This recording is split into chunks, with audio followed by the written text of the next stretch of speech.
bread and forgive us our daily bread and forgive us our trespasses as we forgive those who trespass against us.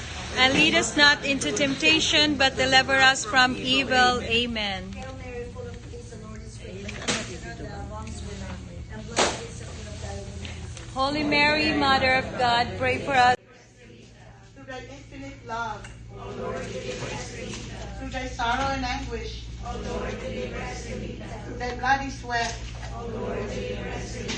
through thy bonds, through thy scourging,